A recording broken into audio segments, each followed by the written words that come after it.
Imagine the surprise of the generals at the CIA, the most sophisticated intelligence agency to ever exist in human history, when they realized that the location of their underground bases in Syria and Djibouti had been compromised. And now imagine the further shock when they realized that this wasn't the work of a hostile government or a rogue terrorist group, but rather the person behind it all was a 20-year-old Australian student. Well, that's exactly what happened in 2018 when Nathan Ruser came across Strava, the very popular running app, and he realized that they'd released all of the runners' heat maps publicly, available for everyone to see. Of course, most of this was fairly innocuous stuff, but upon closer inspection, Nathan found the digital footprint of hundreds of American soldiers running these distinct 10-kilometer laps on a daily basis in the middle of random deserts in the Middle East and North Africa. And just like that, in a matter of minutes, Nathan, from the comfort of his university dorm room, had managed to identify the location of top-secret American military installations. Accounts like these might seem outlandish, but they're actually becoming surprisingly common. So what I want to do is spend the next 10 minutes telling you a story. It's a story about how a bunch of amateurs based around the world are starting a revolution from behind their laptop screens. This revolution has profound consequences. It's why we're seeing the first ever naked war unfold right now in Ukraine. It's why governments are losing their monopoly on intelligence. And it could possibly be the answer to some of the most pressing issues facing society today. But this story, like every other story Gen Z might tell you, starts on TikTok. So, in December 2021, the Twitter account Koopsier starts finding videos like these on TikTok. These are videos of Russian tanks and armored cars delivering equipment near the town of Klintsy, Russia, which is just 50 kilometers away from Ukraine. Obviously, you look at that and you realize something is fishy here. So he compares old satellite images like these ones to new ones and spots Russian troop movements at this base. And just like that, this anonymous Twitter account, which by the way is run by the Swiss civil engineer, his day job has nothing to do with military intelligence. This anonymous Twitter account with a couple thousand followers became one of the first to spot the start of the Russian invasion. This is the brave new world of open source intelligence, or OSINT for short.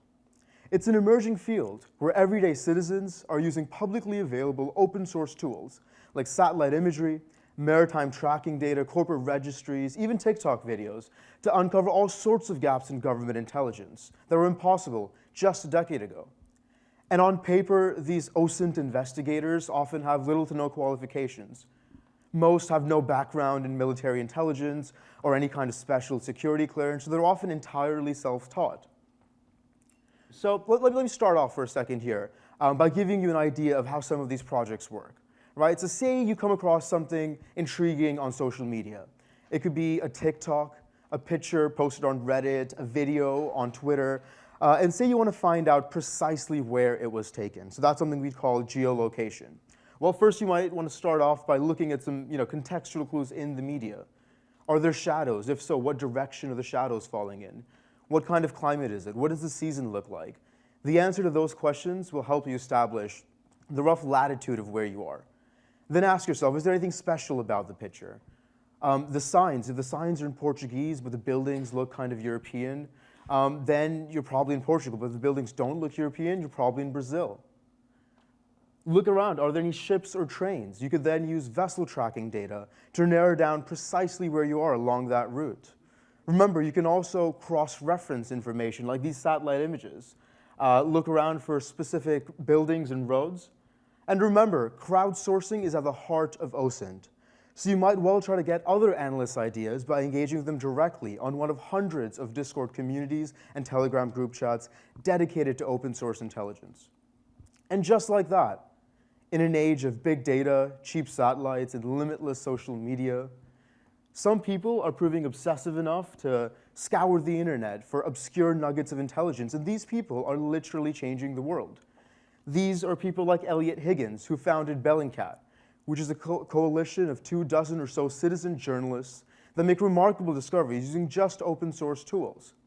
In fact, these are the guys that hunted down the suspected assailants behind the attempted murder of Russian opposition leader Alexei Navalny.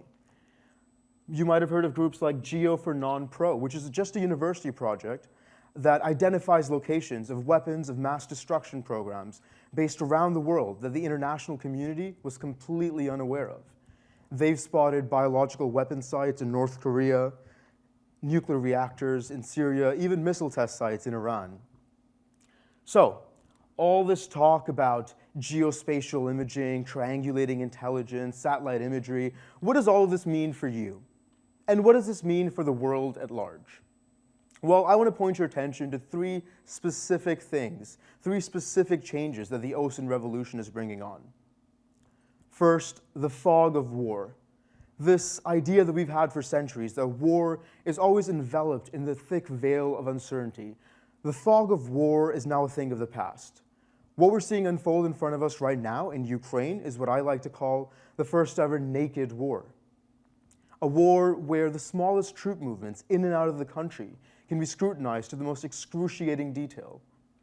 A war that's fought just as much on satellites and social media as it is on the trenches and battlefields. Second, OSINT is making the government lose its monopoly on intelligence. Think about the Vietnam War of the 1970s for a second. The raw brutality of the war. Children fleeing napalm strikes, unarmed civilians tortured and mutilated before being executed. That jarring imagery is precisely what stripped away the facade of propaganda and patriotism. And that was just the work of a handful of brave reporters. Now imagine just how much more difficult it is when millions of people, everyone with an internet connection, can accurately capture the finest intricacies of the war. Third, OSINT is versatile. I've spoken a lot today about how OSINT can help us during wartime, but OSINT can, the possible use cases of OSINT are entirely limitless. There's Bellingcat, which is identified, verified, and archived over 1,000 cases of disproportionate police violence against the Black Lives Matter protest in the US last year. There's Trace Labs, a non-for-profit that uses OSINT tools to help victims of child trafficking find their families again. There's all sorts of global communities that are trying to tackle problems as wide-ranging as sexual abuse, hate crime, even wildlife poaching, all through open source research tools. So 3 years ago, when I came across this world of open source intelligence, I was completely blown away. I spent the first couple of months really immersing myself in the field, going down random rabbit holes.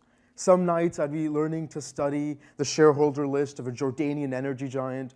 Others I'd spend analyzing the complex logistics of transporting Russian military hardware across the Middle East. But the more I learned, the more I was hooked. And it wasn't long before the natural question hit me. Was there possibly any way to turn this nerdy hobby into a force for good?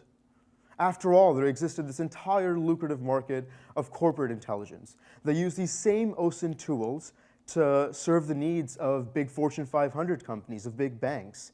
So why wasn't anyone using these tools to help charities, nonprofits, NGOs, human rights groups, the kinds of organizations that are even more exposed to political risk than the large corporations? And that's exactly what I did. I started London Politica, which has now grown on to become the world's largest pro bono political risk consultancy.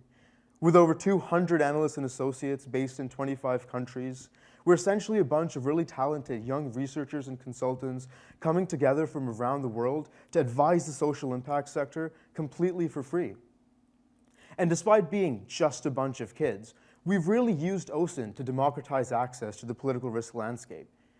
Using the same Strava running heat maps that I showed you earlier, we were able to track down the location of private military contractors operating in Somalia, helping our clients anticipate security risks to humanitarian operations in the region. Conducting political due diligence for an impact investment fund, we helped divert assets from a fraudulent investment after we came across an entire network of shell companies that were set up to bypass Western sanctions. We're even working on the current war in Ukraine right now, helping map out stakeholders for refugee charities, or figure out the most safest logistical route to deliver life-saving supplies. So I urge you, don't stay complacent. A stable internet connection and a few hours of free time, that's all you need to learn the basic building blocks of open source intelligence and get involved with one of the multiple hundreds of communities online that are using OSINT for good. If you're going to take away just one thing from this TED Talk, I want you to remember that there's absolutely no doubt that we're entering a brave new world. But I'd strongly make the case to you that this isn't the dystopian brave new world that Aldous Huxley had forecasted decades ago. Far from being a world where citizens insulate themselves from the harsh realities outside and choose willful blindness to totalitarian authority, we now live in a world where citizens are mobilizing to use open source intelligence to expose nefarious government secrets, to solve public action problems, effectively destroying the state's monopoly on intelligence. We now live in a world where repressive regimes have to think twice before pursuing covert weapons programs, where violent police forces really have to reckon with human rights considerations. A world where the most powerful dictator is losing the information war to just a bunch of kids. And that's an idea worth spreading.